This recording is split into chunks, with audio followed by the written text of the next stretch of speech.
కమలములు లేని సరోవరం కళావిహీనంగా ఉంటే మళ్ళీ కమలములు పుడితే ఎంత అందంగా ఉంటుందో అంత అందంగా తటాకం అయినట్టుగా చీకటిలో ఉన్న ఆకాశంలో చంద్రబింబం ఉదయిస్తే ఘనతమ పటలంబు కప్పిన ఇంటిపై తుది చంద్రబింబము తోచినట్టు ఎంత అందంగా ఉంటుందో అంత అందంగా ఆకాశం వెలుగొందినట్టు ఉందమ్మా. లోకంలో ఎన్నో కొండలున్నాయి, అన్ని కొండల్లో నేను కొండను ఇన్నాళ్ళు నన్ను ఏదో ఒక కొండగా చూసేవాళ్ళు.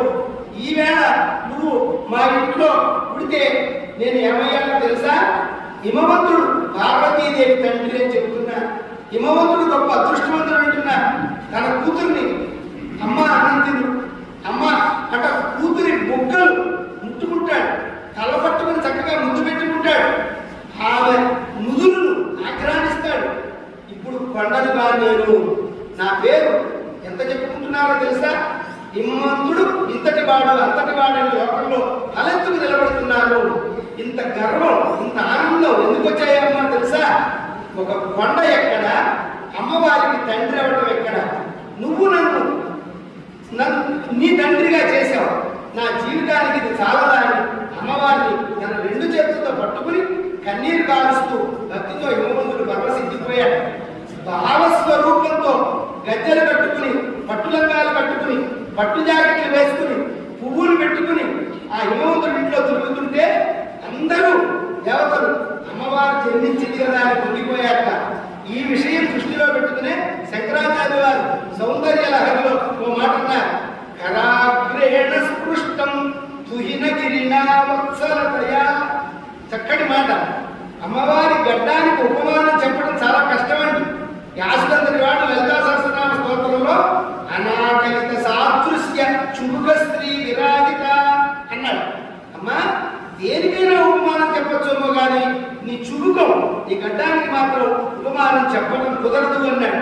అటువంటి గడ్డాన్ని శంకరాచార్యుల వారు వత్సలతయ కరాగ్రేణ స్పృష్టం తుహినగిరిన వత్సలతయ వాత్సల్యము. ఈ ఒక్క మాట అండి గంట సేపు వ్యాఖ్యానం చేసుకున్న తరగనంత గొప్పతనం ఉంది అందులో. బిడ్డల పట్ల తండ్రికి, దూడ పట్ల ఆవుకి, శిష్యుడి పట్ల గురువుకి ఈ వాత్సల్యం ఉంటుంది. తండ్రైన హిమవంతుడు పార్వతీదేవి గడ్డం పట్టుకుని బతిమాలుతూ అమ్మా పార్వతి అన్నం తిన్నావా, అమ్మా పార్వతి పూజ చేసుకో, అమ్మా పార్వతి ఇలా అనేక విధాలుగా బతిమాల గడ్డం ఏదుందో అది హిమవంతుడి చేత సృష్టించబడ్డ గడ్డమని శంకరాచార్య వారు పొంగిపోయారు. అటువంటి అమ్మవారు హిమవంతుడిని అనుగ్రహించింది. అమ్మవారిని ఒక కూతురుగా ఆమె గడ్డం పట్టుకుని మాట్లాడగలిగాడంటే పార్వతీ కళ్యాణంలో అటువంటి వైభవాన్ని పొందాడు. చూడండి ఒక్క మాట చెప్పి ముగిస్తారు, ఆ తర్వాత భజన కార్యక్రమం కూడా ఉంది ఇక్కడ. దక్షుడంతటి వాడండి నిజంగా ఆ ఆనందం. నిజానికి దక్షుడు కూడా ఇంత ఆనందానికి అర్హుడు అయ్యేవాడే. సతీదేవిగా ఆవిడ దక్షుడు కుమార్తె. నిజంగా ఏ సుబ్రహ్మణ్య జనంలోనూ మరో చోట దక్షుడు తాతగారిగా వచ్చి కూర్చోగలిగిన అదృష్టం బ్రహ్మకి కొడుకైన దక్షుడు ప్రజాపతికి పొందేవాడు. కానీ వాడి దురదృష్టం అందొచ్చిన అవకాశాన్ని చేజేతిలా పాడు చేసుకున్నాడు. అలా పాడు చేసుకుంటే వాళ్ళు ఏం పోగొట్టుకున్నారో వాళ్ళకి తెలియదండి. ప్రయత్నపూర్వకంగా మనం భగవద్ విషయాన్ని పట్టుకోవాలి. కాబట్టి కర్మ సంబంధమైన విషయాలు మనల్ని పాశములుగా పట్టి ఈడ్ చేసినట్టు ఈడ్ చేస్తాయి. ఆ పనులు చేయడానికి అసలు మన ప్రయత్నం ఏమక్కర్లా, అన్నీ లాగేస్తాయి.